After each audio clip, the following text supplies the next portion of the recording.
Okay, I'm going to ask it. I'm going to expect a response. Okay. Good morning. Good morning. Yeah, good. See, if you're asleep already, I stand no chance. And he's already prayed that we stay awake. What kind of prayer was that anyway? Was anticipation of a nap or what? I mean, anyway. No, I appreciate that. I appreciate being invited, and I think here's my opinion. Of course, my opinion can only count so far, but in this area and in the brotherhood, and I'm not talking about in the future. I'm talking about right now. You have one of the best preachers there is. I remember him as a student, and I was amazed at his abilities immediately. As long as he keeps letting his wife write the sermons, he will be fine. It was that way back then. And I just admire him. I think he and his whole family are about the purest of heart people I've ever met in my life. And they're all the same cloth. I'd like to meet their parents one of these days, and I've not. But I'm honored to be invited by you all of him to be here and appreciate the invitation. If you'll join me at Genesis 50, we're going to be at Genesis chapter 50 to talk about what I think is the greatest promise that we have. If I were to preach one lesson to people on why they should be Christians, this might be it. But if I were to preach a sermon to Christians already and say, what is the greatest blessing we have, this would be it as well. So if you're not a believer, I want to give you the greatest reason why you should be one. If you are a believer, I want to tell you the greatest reason, the greatest blessing you have because of your faith in Christ. And it goes back to the Old Testament. It's the end of the first book in Genesis chapter 50, and it's finally wrapping up the story of Joseph. And you probably know the story. You don't even have to be a Christian really to know this story, because everybody loves the story of Joseph and all the bad things that happened to him. And then at the end, there was this great turnaround, a great resolution to the story. It's like a David and Goliath story, and you know what it's like. But my dilemma with this story is this a story like a happily ever after fairy tale that we tell our kids right before bedtime, a VeggieTale story that's neat? Or are we to expect this to be kind of like what we expect of our own lives? So here we are in Genesis chapter 50. I want to focus on one verse at first, and then we're going to put it in its context. Joseph said, "Don't fear," verse 19, "for am I in the place of God? As for you, you meant evil against me, but God meant it for good." He's able to look back on his life and the horrible things that happened, and especially the horrible things other people did to him that were unfair and unjust. And he said, you know what, it's okay, because while you meant it for bad, God meant it for good. If you were to put this on a movie screen, you just watch the movie, would you throw away your popcorn and your soda as you leave and go mow the lawn and go back to your life as usual? Or would you watch the story and think, that is so deeply moving to me, we got to go to Chili's, and as a husband and wife, we got to talk about this. This is a story for me. Is this a fairy tale story that we go, oh, how nice? Or is this a story that is what we're to expect for our own lives? What is it? You meant it for evil, God meant it for good. It just sounds almost too good to be true, like it happens for the elite. You know, it happens for those select few, but for the rest of us, life won't turn out this way. You know, you watch that commercial, you can eat whatever you want and then take this pill and you'll still lose weight. Or you get that email from somewhere in Nigeria, you know, send us $500 and tomorrow there'll be $10,000 in your bank account. Nobody believes it. Or how about this promise that you hear? If you like your insurance, you can keep it. Stuff we hear and we go, oh, that sounds great, and it just doesn't pan out. That's what this story feels like, because I know so many open-ended things in my life. Well, it's not real. It's not turning out this way, guys. It's not like that. Is this just a select few who are the best of the best, the cream of the crop? You know, there are some people that go to the gas station and buy that just one lottery ticket and actually win the $212 million. That does happen, just not to us.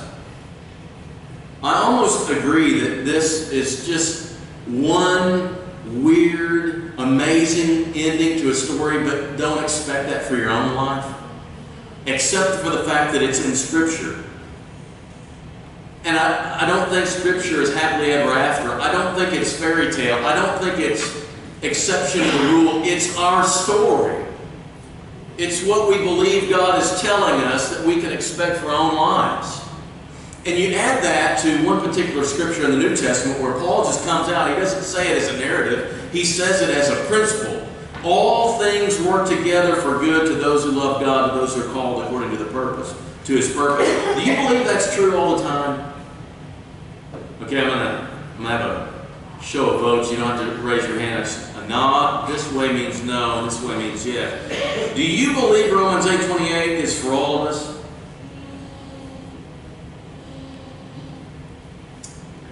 You're uncertain.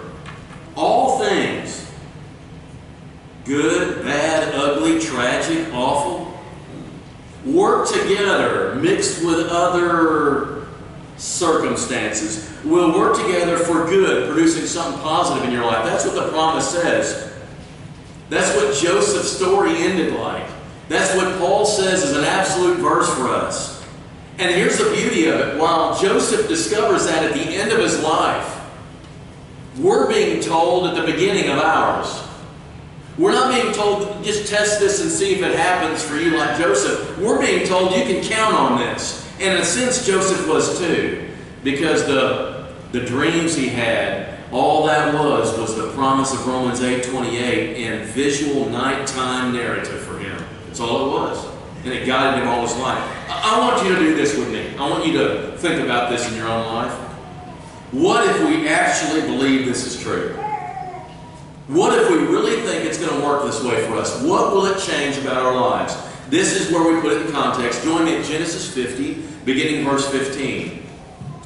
Then Joseph's brothers, this is after the father has died now, the one that showed the favoritism, that created the resentment, he's now dead. When Joseph's brothers saw their father was dead, they said, "It may be that now Joseph will hate us and pay us back for all the evil we did to him." The only reason he was being nice was Dad was still alive. Now Dad's gone, he's going to go back to his impulsive nature. So they sent a message to Joseph. And by the way, this is an entire fabrication. This is a lie. It's funny how death and families will produce weird results in their kids. And this is what happens. Your father, didn't say his name, your father gave this command before he died. Say to Joseph, "Please forgive the transgression of your brothers and their sin because they did evil to you. And now please forgive the transgression of the servants of the God of your father." Joseph wept when they spoke to him. His brothers also came and fell down before him and said, "Behold, we're your servants." Now, first of all, I want to tell you this. We want you to forgive him. Our dad told you this. Your dad said this. He didn't, but he's making it up. So Joseph says, okay. If we really believe this promise is for us, it makes it a whole lot easier for us to forgive people who wrong us.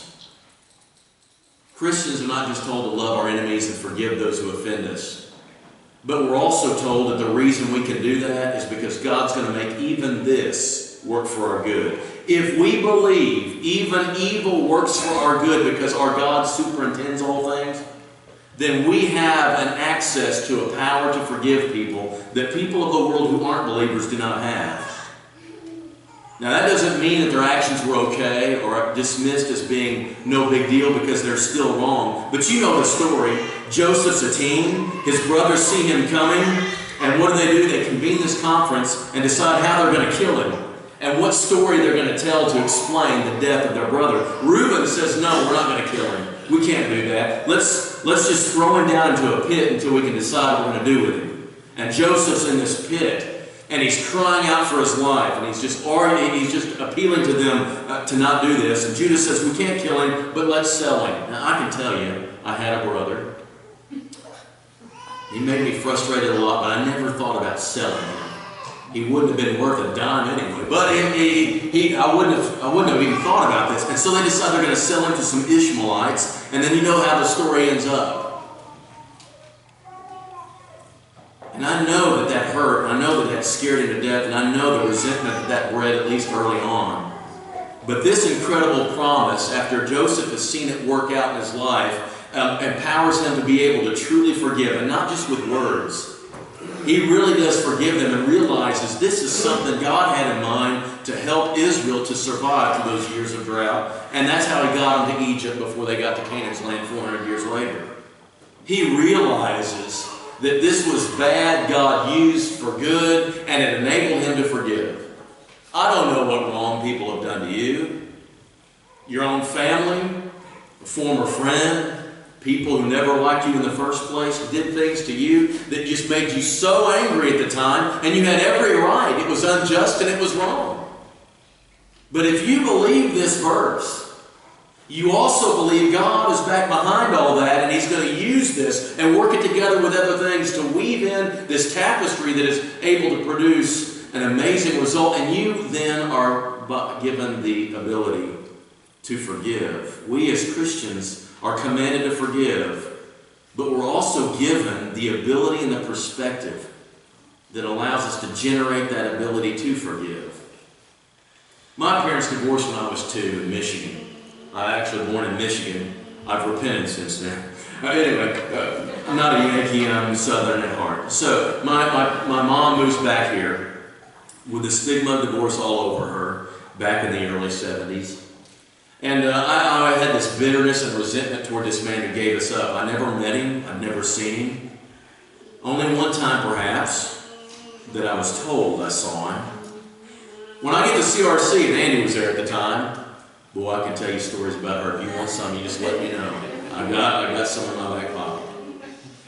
I was wanting to make contact just to see what kind of person he was. I don't know if it's a college years thing.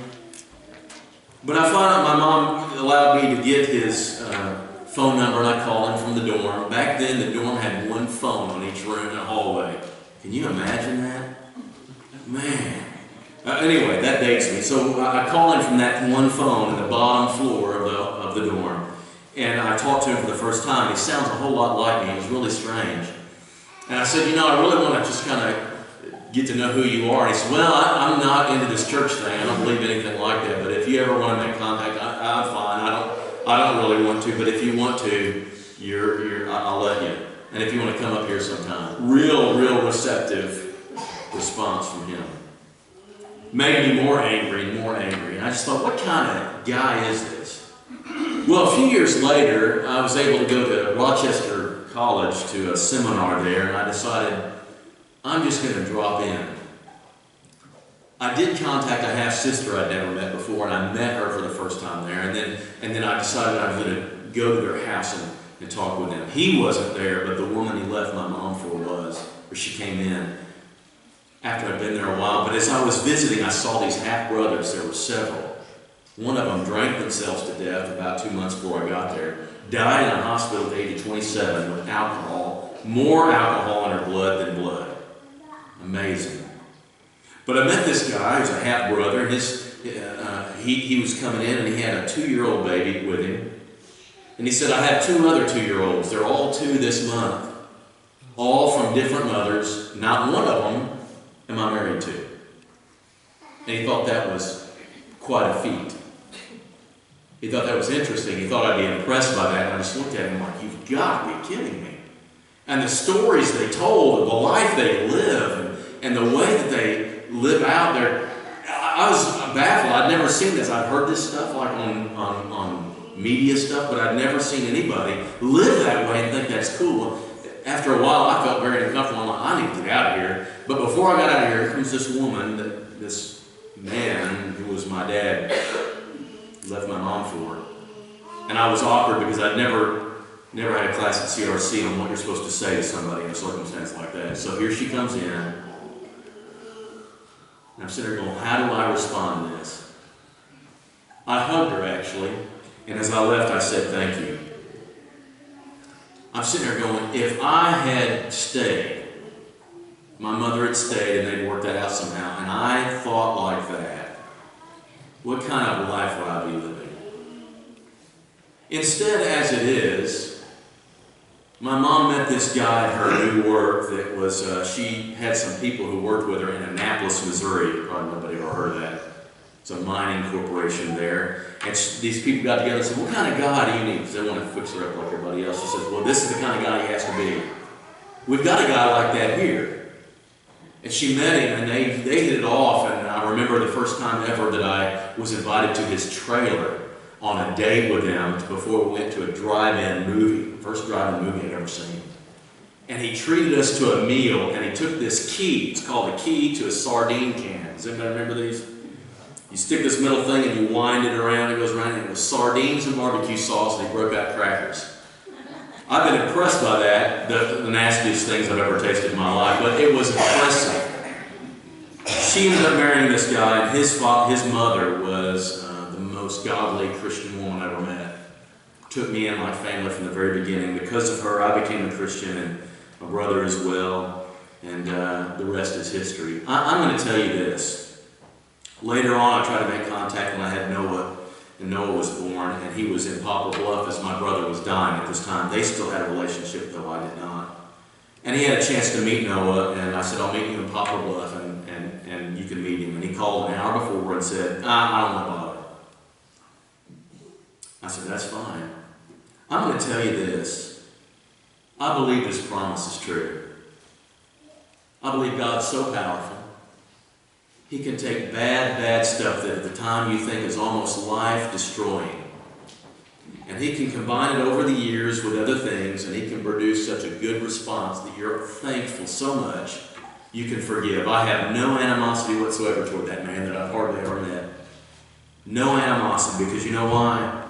God made that work out really, really well. And I'm convinced he does that with everything. You think so? That's what this promise says. That's what Romans 8:28 says. It's what Joseph's story shows, and it's what we believe. Now what would happen? I want you to keep looking at this text, verse 19. Joseph said, do not fear. Notice that? Now look at verse 21. So do not fear, twice. Once before verse 20 and once after verse 20, he says, don't be afraid. If you really believe this promise, it's easier not to be afraid in life. Don't be afraid. It's easier to have courage and confidence when you know you have this blanket insurance from God that says, no matter what happens to you, no matter what the intent of other people, no matter what the intent of the circumstance is, even Satan behind it, I'm going to use it for your good. It's a whole lot easier to handle life when you know that whatever happens, it's going to work out for good. I thought this at Lebanon a couple times with my daughter having these major surgeries. I thought that, and it really does help. It makes a difference. But it's almost like something drops into your life that if it were a puzzle piece, it's a color that doesn't seem to match the life that you think you're living. You have plans for your life. You have an idea of where your life is going and the trajectory, and this thing comes into your life that doesn't fit your plan. And you think, this is the wrong thing. This is totally wrong. This is totally off the cuff. This doesn't fit into my life. But remember, when you're putting together a puzzle, the most helpful thing you have is the picture on the front of the box. It tells you the picture that it's supposed to produce. And if you look close enough, there are certain parts of that puzzle that have colors that don't seem to belong, but you know what? There are just a few right here and a few right here, and you know where those puzzle pieces go. While you don't know the picture on the puzzle, God does, and you trust Him that whatever falls into your lap like that, it fits the puzzle. In a sense, it's like watching Iron Man 2. I'm an Iron Man fan. Superman, all the others too, but Iron Man 2. The tension builds, and with any good narrative story, there's this tension. You don't know how it's going to be resolved, but you're dying to know what happens next. And so you're sitting here watching this in real time. You've never seen it before, and you're really anxious, but I want you to know something. You already know Iron Man 3's out. So what do you know while you're watching Iron Man 2? He's going to make it. It's not a question of, is he going to be destroyed? No, there's an Iron Man 3 already in the making. It's already out there, right? In fact, if you haven't seen it and you're just watching it on DVD, you know it's already out. And so what you know is, he's going to survive this. I already know this. The question is, how does he do it? And that's what life becomes for you. It's not a matter of, is this going to work out? No, you know it's going to work out. Right according to the Creator's plan. But it still allows some fun and tension while you're living, trying to figure out how it's all going to work. You've got this blanket insurance that's like that movie. You know you're going to be okay. Now keep looking in verse 20. He says, do not fear, verse 19, for I am in the place of God. We're going to get to that in a minute. As for you, you meant evil against me. God meant it for good, to bring it about that many people should be kept alive as they are today. So don't fear. I will provide for you and your little ones. And he comforted them and spoke kindly to them. If we really believe this promise, if we really believe this story is an example of how ours will be, then this provides great comfort. He says he comforted them and spoke kindly to them. We can speak kindly to people and we can bring comfort to people because we know this works. It may not be in God's timetable. It may not be as fast as we wish it was. But we as Christians know something for our fellow believers that's absolutely true. This will work for good to those who love God. Sometimes you say it in a whisper. 18-year-old girl who's been recently endured a rape, or a couple who's burying their only child. Your presence reminds them of this promise. Don't speak it. There are times to speak the promise, and there are sometimes you embody it. Don't speak it then because they are in great turmoil and great pain in their minds and their hearts. That's not a time to say this flippantly or casually. It's not a time to make this promise. It's not a time to remind them of it except in your presence. But there will come a time when you need to say it again. This is a guarantee offered by God, and it provides us comfort. Now keep in mind, as Joseph was living his life in real time, when he's being in a pit, he's not singing Kumbaya. When he's being taken by a bunch of people, slave traders down to Egypt, he's not singing God is so good. These are not moments during which they're happening that you feel great joy and say, oh, it's going to work out. I wonder how this will work. Although James does say, consider it pure joy, my brothers, when you face trials of many kinds. That's a little sadistic. But we know that it's going to happen, and we can provide comfort and great encouragement to people. I don't know if this happens to you, but as many times I've been through counseling classes, and maybe the counselors mastered this back there, but sometimes when Melissa's talking to me, we're talking about something, instead of really listening to her, I'm formulating my response. I'm thinking already because I already know what she's going to say. So I'm already thinking how I'm going to respond. I'm not really listening to her. I'm thinking of a great comeback. I'm thinking of a great insight that she has not considered yet. And so she will be in the middle of a conversation, I'll break in and I'll offer my amazing insight that's going to totally summarize and absolutely solve this particular issue. And she will look at me as if to say, well, it's obvious you weren't listening really. And she will look at me and say, well, okay, I appreciate that, but let me finish. And I'll go, okay, I missed that, so I'm going to actually listen to what she said and then respond. And then I listen. And I realized she was saying something totally different. That still happens at our house. I don't know if it happens to you, but this is what I feel like God is saying to us. When we get a little antsy, when we get a little unfaithful, when we get a little bit impatient with God, He says, let me finish. I'm not on your timetable. Let me finish the story because I'm still working this out. And I think we need to respect Him enough to do that. I want to say one last thing about this promise. If you believed it, if you really believe this promise from Paul in this narrative of Joseph, it will make it easier to forgive people. It will make it easier for us to not be afraid. It will empower us with the ability to provide comfort and kindness to people.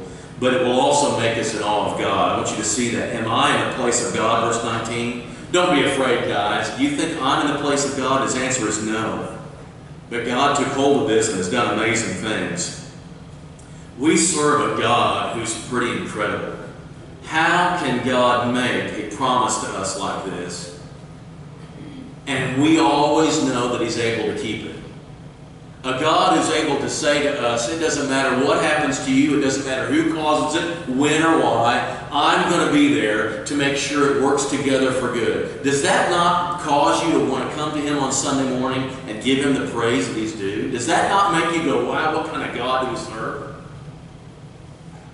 He's sovereign. It's over everything. He's sovereign, not just when things are good. He's sovereign all the time. He's not in control of things. A lot of people like to say God's in control. He's not in control any more than a teacher is in control of 20 students in the classroom. He's in charge, though. And whatever those students do, that teacher will respond to it in a way that brings order. And so God is in charge of the universe, and He's in charge of the things that happen, and He plugs them in as He needs to. It's a lot like, and I remember this day, my mom and I making chocolate chip cookies, the best dessert on the face of the planet. We were making them the old-fashioned way. This was back in the 80s. We didn't have go to the store and get the stuff that you just put in the spoon and slop, slop, slop, and you got them made.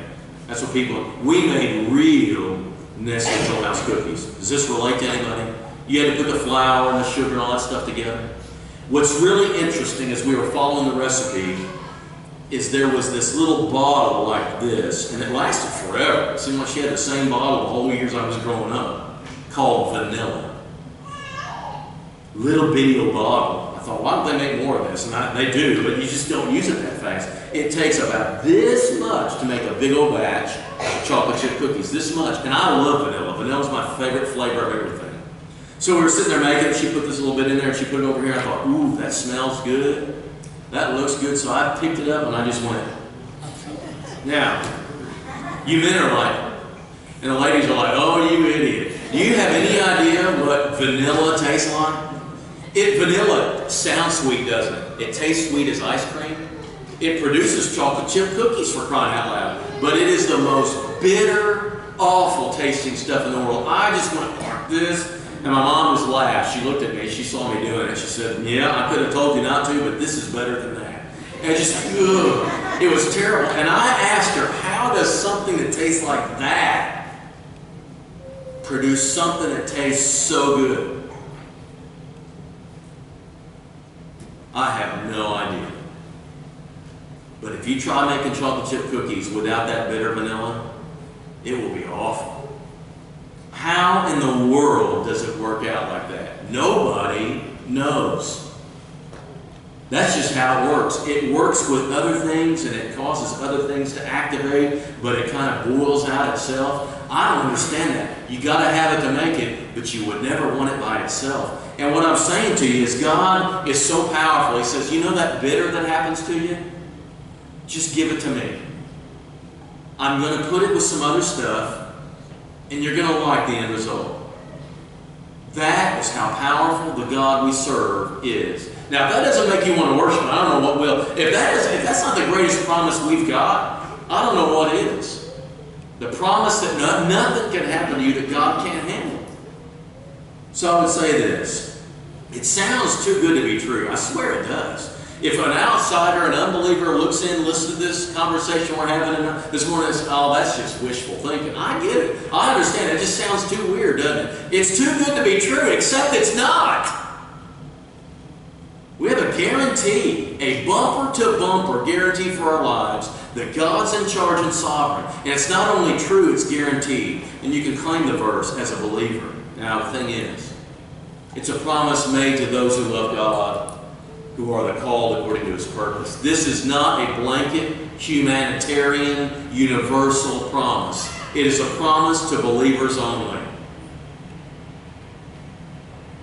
And so if you're not a believer, it makes sense. You want a promise like this, you want to serve a God like this, you've got to be His child. And this morning we would urge you to do that. Be a child of God. It's not hard. You confess the name of Jesus and say He's going to be Lord of your life. And you're immersed in the waters of baptism and you're a child of God, these promises come to you. If you are a child of God, this is a promise you have. Live like it. Let the world see it.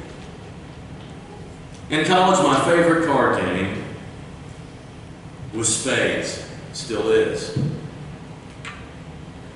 It's a little tricky, and that's what makes the game fun. You get this four people playing this thing, and the hand is dealt to you, and you've got all these. And I remember having one time that had ace, king, queen, jack, 10 and 9 of diamonds in my hand. I thought, ooh, I already counted about 4 of those as points I'm going to get.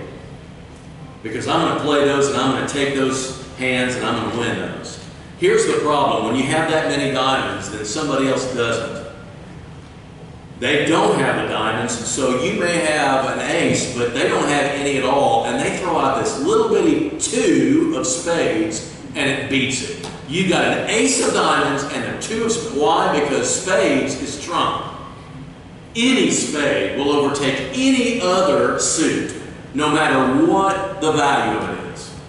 Now, here's why I'm sharing this with you. Let me tell you about the God we serve. He's your partner in the game. All He has is spades. And when you're playing this hand, and you throw out something, and the other two people playing against you throw out two that just totally beat the tar out of you. It's better than yours, it's overtaken yours, you're going to lose another one. It only appears that way because he plays the last card and he throws out trump. And he takes it for you. That really is a picture of how God lives life with us. He's got trump all the time. I don't mean Donald, I mean the card, trump. He's got spades all the time. That is the best reason to become a Christian. That is the best blessing as a Christian. And if that's your promise, that's the blessing that you have, let us be people who live like that. Forgiving other people, comforting other people, being an encouragement to them, finding it easier to live without fear. Whatever it is that you might need to do, if you're a believer, there's no response you need to give this morning except an amen to what God is and who God is and a blessing to live that way. If you're not a believer, I urge you, why wouldn't you want to be to serve a God like that? Whatever may be your need, make it known as we stand and sing to encourage you.